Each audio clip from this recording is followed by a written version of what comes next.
शौक में बच्चे ने रोजा रखा, बाप ने कहा बेटा ईद के बाद तुम्हारी शादी है, रोजा तोड़ दो वरना गाल पिचक जाए। बच्चे ने रोजा तोड़ दिया। अब क्या होगा? बच्चे ने रोजा रखा, बच्चे ने रोजा तोड़ा। न बच्चा गुनहगार न माँ बाप गुनहगार। बच्चे ने रोजा रखा, माँ बाप ने तोड़वा दिया।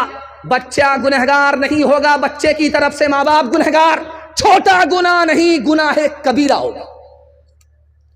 आखिरी नमूना आपकी खिदमत में कि लोग रोजा क्यों नहीं रखते।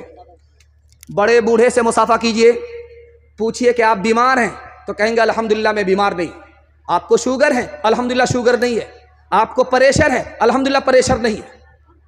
जैसे ही रमजान का चांद तुलू होगा, लाइन बाजार जाकर के एक पोटली दवाई लेकर के आ गए हैं घर पे, टेबल पर सजा करके रख दिया है और रमजान में रोजा तोड़ रहे हैं, गटागट खा रहे हैं, बीड़ी पी रहे हैं, हुक्के का बहाना, धुआं दिल से निकल रहा है। पूछने वाले ने पूछा रोजा नहीं रखते हो? तो कहा हाँ। क्या कीजिएगा, शुगर है डॉक्टर ने मना किया है। आहा, क्या कीजिएगा, प्रेशर है डॉक्टर ने मना किया है। ये बहाना सबसे चलेगा, जो दिल का हाल खुदा जानता उससे कोई बहाना नहीं चलेगा। एक आदमी ने मसला सुना था कि जो आंख से चांद देखता है उसी पर रोजा फर्ज होता है। बोला माशाअल्लाह, मैं चांद देखूंगा ही। निगाह गाड़ करके चलता था, जमीन में निगाह गाड़ करके चलता था। ससुराल में आया, खाना ओभर खा लिया था। जब पेट खराब हुआ तो चला गया झाड़े के लिए, हाजत पूरी करने के लिए चला गया। रात का वक्त था, आसमान पर चांद था, उसका अक्स पानी में उतर रहा था। जब झाड़े से फारिग हुआ, हाजत से फारिग हुआ तो आया तहारत के लिए। जैसे ही तालाब के करीब आया, चांद नजर आया तो कपाड़ पीटने लगा कि देखिए ये पीछा करते करते यहां तक आ गया। अस्तगफिरुल्लाह। हाथ उठाइए, वादा कीजिए इस साल रोज इलाज करेंगे, अगले साल रोजा रखेंगे। बिल्कुल सही जा रहा, 2-4 आदमी हाथ उठा दीजिए, इंशाअल्लाह हम फांसी पर आपको चढ़ा ही देंगे, इसमें कोई देर नहीं है। सहरी की खुशियां देखो, इफ्तार के मजे भी, प्यारा महीना आया, प्यारे ताम लेकर। सहरी की खुशियां देखो, इफ्तार के मजे भी, प्यारा महीना आया, प्यारे ताम लेकर। नियत सभी की हो ये करना है एतकाफ़, चलते रहे नबी जी जिसको दवाम लेकर। रमजान आ रहा है, प्यारे सियाम लेकर। मेहमान आ रहा है, प्यारा क़ियाम लेकर। आपका दिल खुश होगा। रमजान के हवाले से मैं पैगाम को मुकम्मल करने के लिए जा रहा हूं, ध्यान से सुनिएगा, तेजी के साथ निकल जाएगा। रमजान में मरा है मुसलमान, उसने कोई गुनाह नहीं छोड़ा, इतना बड़ा गुनहगार, मगर किस्मत उसकी, मुकद्दर उसका, मरा है तो रमजान में मरा है। दुनिया का सबसे बड़ा पापी मुसलमान, कोई गुनाह नहीं छोड़ा इस धरती पर जो उसने अंजाम ना दिया हो, लेकिन किस्मत उसकी, मुकद्दर उसका, मरा तो रमजान में मरा। क्या फायदा होगा? तो लिखा के दो फायदे होंगे। हदीस कहती है कि रमजान में दोज़ख का दरवाजा बंद होता है, जन्नत का दरवाजा खुला है। जैसे ही गुनहगार मुसलमान रमजान में मरा, मरते ही जन्नत में दाखिल हो गया, रमजान की बरकत से अजाब कब्र भी उठा लिया गया। ये तो मुसलमान के बारे में है। अगर मरने वाला गैर मुस्लिम है, मुशरिक मरा है, शिर्क के बगैर नहीं, शिर्क के साथ मरा है, काफिर मरा है, कुफ्र के बगैर नहीं, कुफ्र के साथ मरा है, मगर किस्मत उसकी, मुकद्दर उसका, रमजान में मरा है, गैर मुस्लिम है, तो लिखा कि कुफ्र और शिर्क की वजह से जन्नत में तो दाखिल नहीं होगा, मगर रमजान की बरकत से जब तक रमजान बाकी है उससे भी अल्लाह अजाब कब्र उठा लेता है। जब रमजान में लोग इफ्तार खोलने के लिए दस्तरखान पर बैठते हैं, अभी 5 मिनट बाकी है रोजा खोलने में, तो दस्तरखान पर देखते हैं कि अंगूर कहाँ है, अंडा कहाँ है, पूरा निशाना बना करके बैठे हुए हैं और आज़ान का इंतज़ार कर रहे हैं कि अंगूर को बाप से भेंट करा देंगे, ज़रा आज़ान तो होने दो। लेकिन जब दस्तरखान को गौर से देखता है कि अंगूर कहाँ है, अंडा कहाँ है, तो आँख ठंडी हो जाती है। और जब आज़ान की सदा आती है, जैसे ही अंगूर लेकर के हलक के नीचे उतारा, जैसे ही रूह अफ़ज़ा शरबत हलक के नीचे उतारा, रग रग सैराब हो जाती है, दिल को वो सुकून मिलता है, 1 मिनट में वो मजा मिलता है जो साल भर कभी नसीब नहीं होता। इससे भी ज्यादा मजा कब आएगा? ये नमूना आपकी खिदमत में रखने के लिए जा रहा हूं, दुनिया में नहीं आएगा। कहां आएगा? जब जन्नत में मुसलमान पहुंचेगा, जन्नत को देखेगा फिर भी मजा नहीं आएगा, जन्नत की नेमत को खाएगा फिर भी मजा नहीं आएगा। जब जन्नत का मालिक खुदा सामने आ जाएगा और अपनी इन आंखों से खुदा को देखेगा तो उसके हुस्न जमाल में ऐसा पागल हो जाएगा कि जन्नत को भी भूल जाएगा, जन्नत की नेमत को भी भूल जाएगा। एक मिसाल पर पैगाम खत्म कर रहा हूं। ये लोग हरकत में रहेंगे, आप लोग सुकून में रहिए, ध्यान से सुनिएगा। एक मिसाल पर पैगाम खत्म कर रहा हूं। ये बेलगच्छी है, बेलगच्छी के बाद ये बानपुल है, उसके बाद डगरवा है। नया आदमी को पूछना पड़ता है कि यार ये बानपुल कहाँ है, पुल तो नजर नहीं आता है, और बान कहाँ है, पुल कहाँ है। तो ये भटक जाता है, तो पूछता है यार बेलगच्छी के बाद है कि बेलगच्छी से पहले। जो इधर से आता है वो पूछता है कि डगरवा से पहले है या डगरवा के बाद है। तो जो रहबर हैं वो बताते हैं कि आपको परेशान होने की जरूरत नहीं है, दायां बायां मत लीजिएगा, सीधे आ जाइएगा, आप सीधा जलसा में पहुंच जाइएगा, बस्ती में पहुंच जाइएगा। तो वो दायां बायां छोड़ करके जैसे ही आया वो सीधा कब्रिस्तान पहुंच गया। सर पर हाथ रख करके कहता है कि यहां का आदमी कैसा मजाक करता है, जिंदा आदमी को कब्रिस्तान पहुंचा देता है। वो पलट करके बोला कि भाई साहब मैं बस्ती पूछ रहा था जहां जलसा है, आपने जिंदा आदमी को कब्रिस्तान भेज दिया। उसने कितनी बड़ी बात कही है, कितनी बड़ी प्यारी बात कही है, अकल का नाखून। लो, तुम जिसको बस्ती समझ रहे हो वो दरअसल कब्रिस्तान है। मैंने हर बस्ती के आदमी को यहां आबाद होते हुए देखा है, लेकिन यहां के आदमी को, कब्रिस्तान के आदमी को यहां से कहीं जाते हुए नहीं देखा। असल बस्ती तो इसका नाम है, असल आबादी तो इसका नाम है। हाथ उठाइए, वादा कीजिए रमजान में सो जाएंगे, चांद रात में जागेंगे, कपड़ा खरीदने के लिए डगरवा हाट पहुंचेंगे। हाथ उठा दीजिए 2-4 आदमी इंशाअल्लाह रांची जाने के लिए। खैर माशा। कयामत में ये रोज़ा ढाल होगा रोज़ेदारों की, कयामत में ये रोज़ा ढाल होगा रोज़ेदारों की, कयामत में ये रोज़ा ढाल होगा रोज़ेदारों की। ये सरमाया भी अपना कैसे आड़े वक्त कमाया, इसी में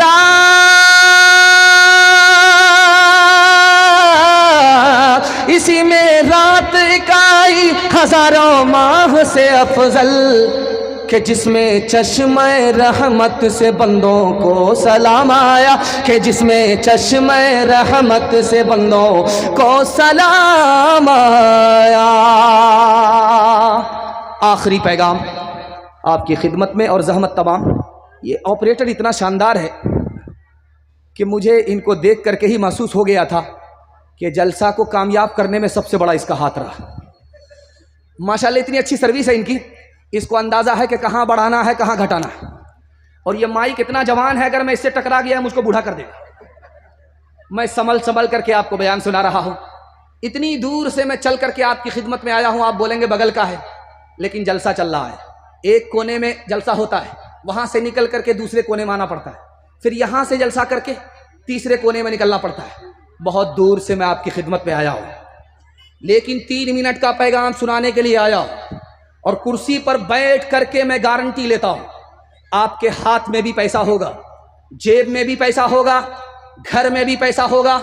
ज़रूरत ख़त्म हो जाएगी, पैसा ख़त्म नहीं होगा, गारंटी लेता हूँ। मगर इसके लिए आपको 2 काम करने हैं। पहला काम हलाल कमाना। अगर हराम कमाते हैं तो मैं गारंटी वापस ले रहा हूँ। और दूसरा काम हिसाब से खर्च करना है। थोड़ा पैसा है, थोड़ा खर्च कीजिए, पैसा है नहीं, दूसरे को देख करके दिखा करके पैसे को मत उड़ाइए। मैं गारंटी लेता हूं, हिसाब से पैसा खर्च करके 1 साल दिखाइए, हलाल कमा करके 1 साल दिखाइए। मैं गारंटी लेता हूं मसनद रसूल पर, हाथ में भी पैसा होगा, जेब में भी पैसा होगा, घर में भी पैसा होगा, जरूरत खत्म हो जाएगी, पैसा खत्म नहीं। अल्लाह किस पर ज्यादा मेहरबान है, अमीर पर या गरीब पर? आपका दिल बड़ा खुश होगा। जब अमीर आएगा खुदा के पास तो खुदा पूछेगा माल के बारे में, कहां कहां से कमाया था, कहां कहां खर्च किया। जब तक जवाब नहीं आएगा 1 इंच हिल नहीं सकता। कुर्बान जाइए खुदा की मेहरबानी पर। जब गरीब आएगा तो खुदा माल के बारे में नहीं पूछेगा, हाल के बारे में पूछेगा, क्या हाल है, खैरियत तो है। जितना वो गरीब पर मेहरबान है उतना अमीर पर भी मेहरबान है। और एक बात मैं बड़े अदब से कह रहा हूं, मुसलमान माल से गरीब नहीं है, चाल से गरीब है। कैसे? अभी ये रमजान का चांद निकलेगा, इसके बाद ईद का चांद निकलेगा, तो मार्केट में कपड़ा खरीदने में सबसे आगे वो होगा जिसने 1 रोजा नहीं रखा। 1 रोजा नहीं रखा वो कपड़ा खरीदने में सबसे आगे होगा, नमाज पढ़ने में सबसे आगे होगा। और जिसने रोजा रखा होगा उसको आप मार्केट में कम देखेंगे, और ईद में सबसे बाद में नमाज पढ़ते हुए आप देखेंगे। ईद को मुसलमानों ने इबादत रहने नहीं दिया, ईद को मुसलमानों ने त्यौहार बनाया। कपड़ा खरीदने में जेब को नहीं देखा, चादर को नहीं देखा, औकात को नहीं देखा, दूसरे को देख करके दिखा करके मुसलमान पैसे को पानी की तरह बहाया, और बहाने के नतीजे में ज़कात के पैसे से भी घर का कपड़ा खरीद लिया, फितरे के पैसे से भी घर का कपड़ा खरीद लिया। जब ज़कात वसूलने वाला मदरसे का आदमी आया तो उसको गाली दिया, ताना दिया। जब फितरा वसूल करने के लिए गरीब आया तो उसको धक्के दिया। रमजान आया, चला गया, और ये मालदार कल भी जलील था, आज भी जलील है, क़यामत तक जलील है। मुसलमान माल से गरीब नहीं, चाल से गरीब।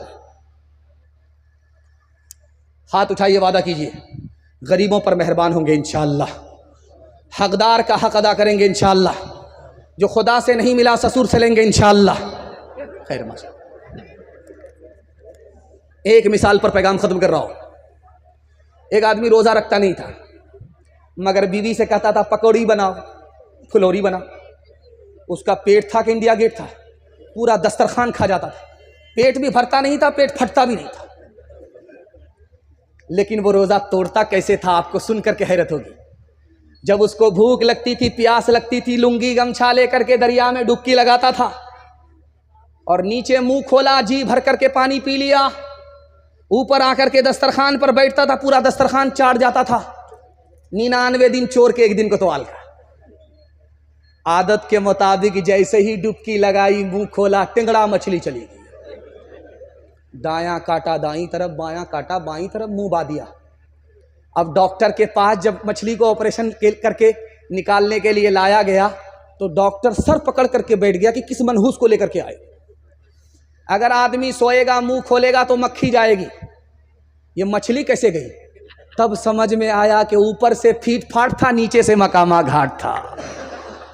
बरसों राम धड़ाके से बुढ़िया मर गई फाके से, बुढ़िया मर गई फाके से। झूठे टुकड़े खाकर बुढ़िया तब तक पानी पीती थी। मरती है तो मर जाने दो, पहले भी कब जीती थी, पहले भी कब जीती थी। जय हो पैसे वालों की,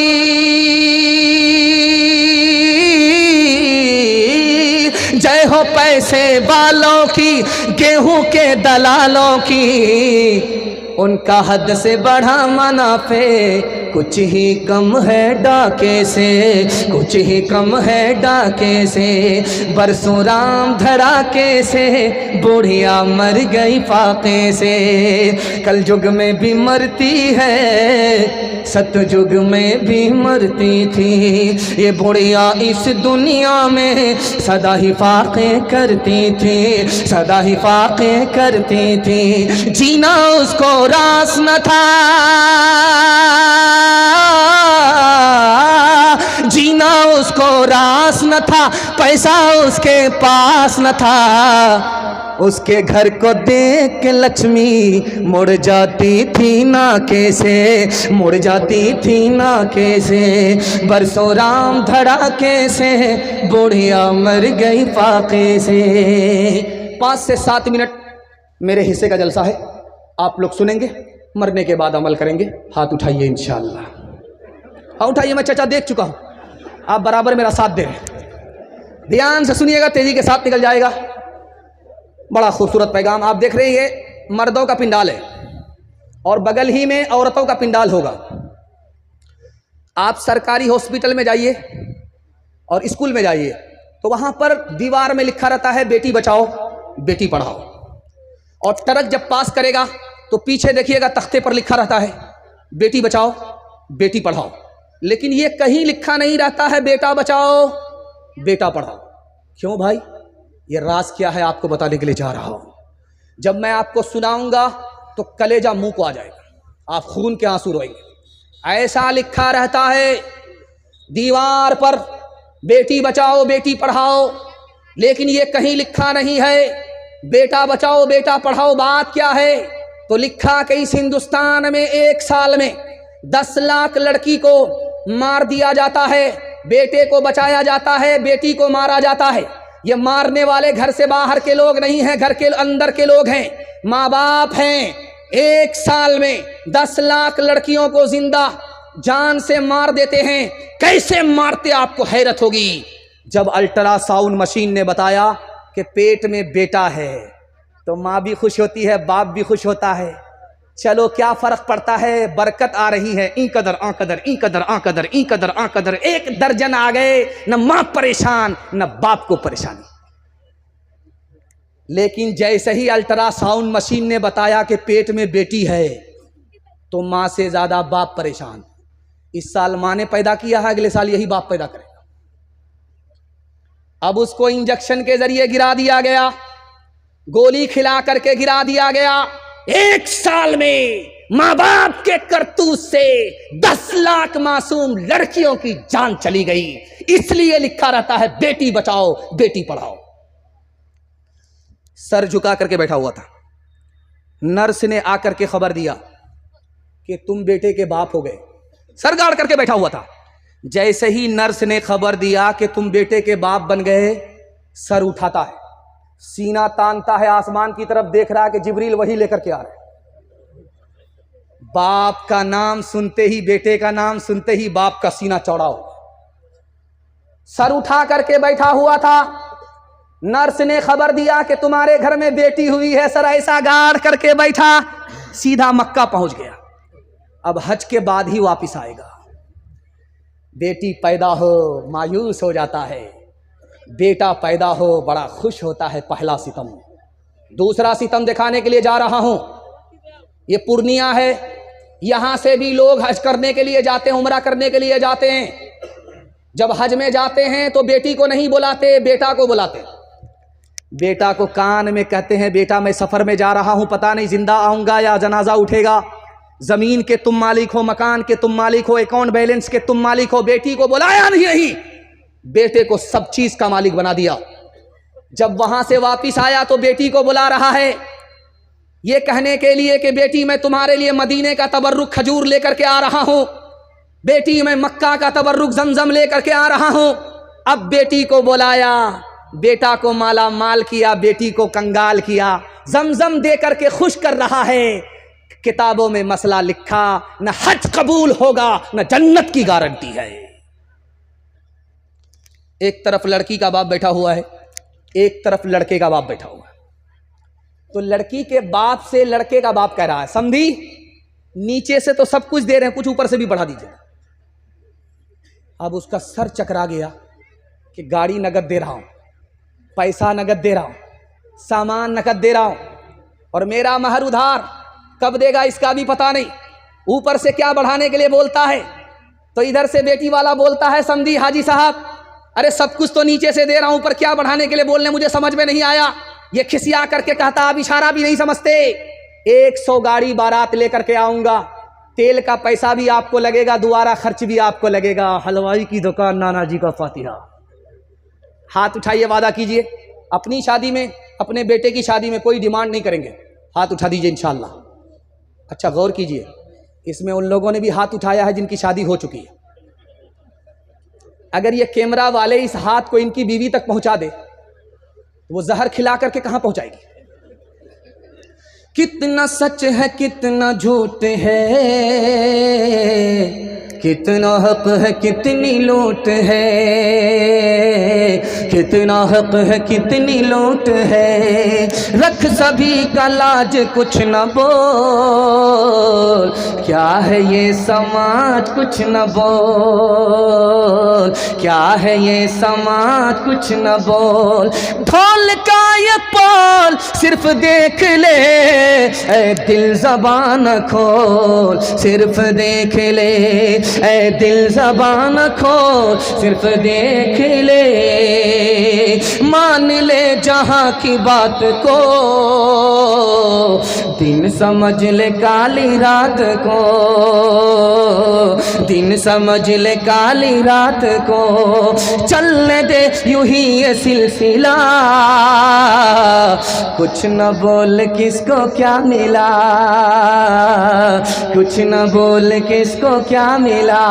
तराजुओं का झोल सिर्फ देख ले, ऐ दिल ज़बान खोल, सिर्फ देख ले।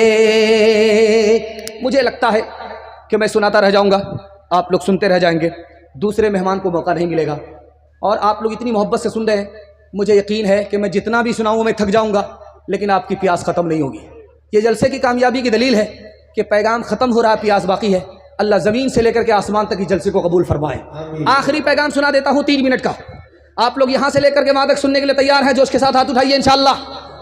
माँ बाप को माँ बाप कहेंगे, सास ससुर को किबला और काबा कहेंगे, हाथ उठाइए इंशाअल्लाह। खैर बड़े बड़े की चोरी पकड़ी गई है। देखिए रमज़ान में माँ बाप के नाफरमान की माफ़ी नहीं होती। खुदा का नाफरमान छोटा नाफरमान है, माँ बाप का नाफरमान खुदा के नाफरमान से भी बढ़ करके। क्यों? खुदा का नाफरमान है, खुदा ने माफ़ कर दिया, अब नाफरमान नहीं रहा।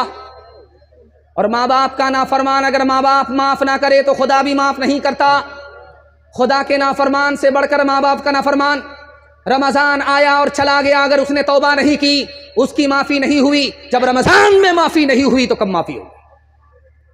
3 फ़र्क है माँ बाप में और औलाद में। इसको सुनाता हूँ, पैगाम ख़त्म कर रहा हूँ। अभी क्या क्या डाउन होगा वो जाने दीजिए। किसी भी औरत को अगर कुर्सी पर देखिए बैठी हुई और गाल पर हाथ है तो समझ जाइए इसको सदमा। किसी भी औरत को, गौर कीजिए, इधर आप ध्यान दीजिए, वो लोग अपनी सेटिंग कर रहे हैं, आप लोग इधर ध्यान दीजिए। 3 ही मिनट का मेरा पैगाम है, जलसा निकल रहा है, ध्यान से सुनिएगा। कोई औरत कुर्सी पर बैठ करके गाल पर हाथ रखे तो समझ जाइए इसको कोई सदमा है। पूछने वाले ने पूछा कि तुमको चांद जैसा शौहर मिला, जन्नत जैसा घर मिला, फिर कौन सा सदमा है? उस औरत का जवाब सुनिए। माँ बाप की हस्ती कितनी बड़ी है आपको समझ में आ जाएगा। उस औरत ने कहा कि शादी को 1 साल हो गया, 2 साल हो गए, गोद में बच्चा नहीं तो कुछ भी अच्छा नहीं। माँ बाप की वो हस्ती है, बच्चा है तो सब कुछ अच्छा लगता है, बच्चे के बगैर कुछ भी अच्छा नहीं लगता। ये बगल में पूर्णिया जंक्शन है, रेलवे स्टेशन है, और इधर कटिहार रेलवे स्टेशन है। आपका बच्चा कहाँ रहता है? बंबई में, पंजाब में। जब वहाँ से आता है तो फ़ोन करता है आपको, अब्बा मैं आ रहा हूँ। बीवी से कहता है मोहतरमा मैं आ रहा हूँ। बच्चे से कहता है बेटे मैं आ रहा हूँ। अब उसको कटिहार पहुँचते पहुँचते रात हो जाती है और घर पहुँचते पहुँचते सुबह हो जाती है। माँ बाप में और औलाद में, बीवी में फ़र्क दिखा रहा हूँ। जब वो घर पहुँचता है सुबह में तो देखता है कि बेटे खर्राटे ले रहे हैं, बीवी बेखबर सो रही है। बूढ़े माँ बाप जाग करके अपने मुसाफिर का इंतजार कर रहे हैं। माँ बाप में, बीवी में, औलाद में ये फ़र्क है। आखिरी फ़र्क बता रहा हूँ, कभी कभी माँ बाप का झगड़ा बेटे से हो जाता है और कभी बेटे का झगड़ा माँ बाप से हो जाता है, लेकिन दोनों झगड़े का फ़र्क दिखा रहा हूँ। माँ बाप का झगड़ा हुआ बेटे से, माँ बाप घर छोड़ करके भाग गए, सुबह को भागे शाम में लौट गए, शाम में भागे सुबह को लौट गए। बेटों ने ताना मारा कि जब भागना था तो आए क्यों? जब आना था तो भागे क्यों? तो माँ बाप का जवाब सुनिए, कुर्बान जाइए उसकी मोहब्बत पर। कहते हैं हमारी नफरत पर तुम्हारी मोहब्बत गालिब आ गई, इसलिए आ गए। लेकिन जब बच्चा माँ बाप से झगड़ा करता है तो ऐसा घर छोड़ करके भागता है, सीधे ससुराल को पकड़ लेता, जीते जी माँ बाप का मुंह तक नहीं देखता। कब आता है वापिस ससुराल से? जब माँ बाप का जनाजा उठता है। अब घड़ियाल के आंसू बहा रहा है, ओ बदनसीब, सांप तो निकल चुका, लकीर को पीट करके कुछ नहीं होगा। माँ बाप तुमको माफ कर दिया करते थे, तुमने माँ बाप को माफ क्यों नहीं किया? बदला क्यों लिया? अपने ऊपर बरकत को भी बंद किया, जन्नत से भी महरूम हो गया। हाथ उठाइए, वादा कीजिए माँ बाप की खिदमत करेंगे। माँ बाप मर गए, दुआए मगफिरत करेंगे इंशाअल्लाह। शादी से पहले माँ बाप को, शादी के बाद सास ससुर को कमा करके खिलाएंगे इंशाअल्लाह। रो रो के मांगती हूँ तेरे लिए दुआएं, मर जाऊं तेरे बदले लेकर तेरी बलाएं। जीवन मिटा के अपना जीवन तेरा बचा लूं, दिल में तुझे छुपा लो, ओ मेरे लाला जा। तेरे लिए हूँ पागल, आखिर को माँ हूँ तेरी, जग में रहे तो जिंदा, उजड़े न गोद मेरी। एक बार अपने हाथों दूल्हा तुझे बना लूं, दिल में तुझे छुपा लूं, ओ मेरे लाला जा। ओ मेरे दिल के टुकड़े, ओ ममता के प्यारे, सुन ले के तेरी माँ है जिंदा तेरे सहारे, सुन ले के तेरी माँ है जिंदा तेरे सहारे। माँ से तो क्यों खफा है, आ मैं तुझे मना लूं, दिल में तुझे छुपा लूं, ओ मेरे लाला जा। माँ बाप की खिदमत में दिलो जान लुटाओ, कुरान का फरमान है तुम इसको निभाओ। करो माँ बाप की खिदमत तुम्हारे काम आएगी, यही खिदमत तुम्हें अल्लाह से जन्नत दिलाएगी, बढ़ाएगी तुम्हारी उम्र के अय्याम ये खिदमत, अता होगी बफैज़े किबरिया रोज़ी में भी बरकत। अल्लाह की रहमत साया फगन होगी, मिसले कमर किस्मत जलवा फगन होगी। ये कश्ती अमल की है, इसे पार लगाओ, कुरान का फरमान है तुम इसको निभाओ। 3 वादे पर खड़े हो जाइए, हाथ उठाइए, वादा कीजिए अल्लाह की इबादत करेंगे इंशाअल्लाह। दूसरा वादा दीजिए रसूलुल्लाह की इताअत करेंगे इंशाअल्लाह। तीसरा वादा दीजिए मखलूक की खिदमत करेंगे इंशाअल्लाह। बहन से ज़्यादा साली पर मेहरबान होंगे इंशाअल्लाह।